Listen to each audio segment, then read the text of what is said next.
Comment en est-on arrivé à débattre encore aujourd'hui de la levée des brevets sur les vaccins?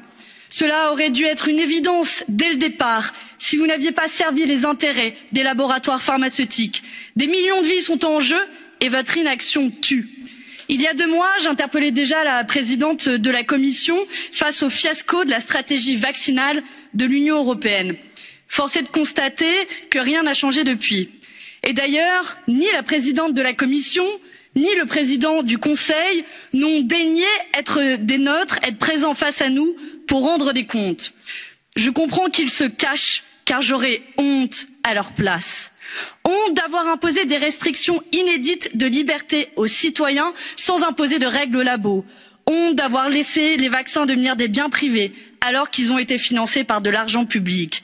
Honte d'avoir laissé la pandémie devenir une machine à profit avec 3 milliards de bénéfices pour Pfizer rien qu'au premier trimestre. Honte d'avoir protégé à tout prix le monopole de production et causé la pénurie mondiale. Honte d'avoir privilégié les pays riches qui ont reçu 80 fois plus de doses que les plus pauvres. Honte d'avoir perdu 1 an alors que des entreprises comme Teva sont prêtes à produire des vaccins si on leur donne la recette.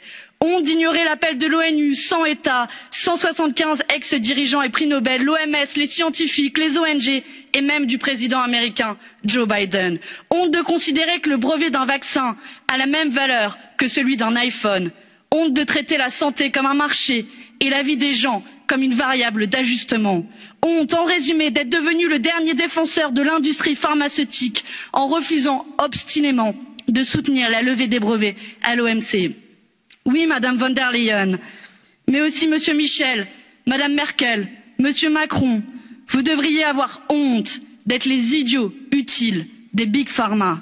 Cessez de nous prendre pour des imbéciles en parlant des vaccins comme des biens communs, alors que vous faites tout pour les maintenir dans le marché. Nous avons remporté la bataille culturelle contre les mensonges des lobbies grâce à une mobilisation citoyenne sans précédent, même si nous étions bien seuls dans ce Parlement à porter ce combat. Reconnaissez maintenant votre erreur et assumez enfin vos responsabilités. La levée des brevets doit être immédiate, sans condition, intégrale, durable. Le reste du monde vous regarde et ne vous pardonnera pas une nouvelle trahison. Je vous remercie.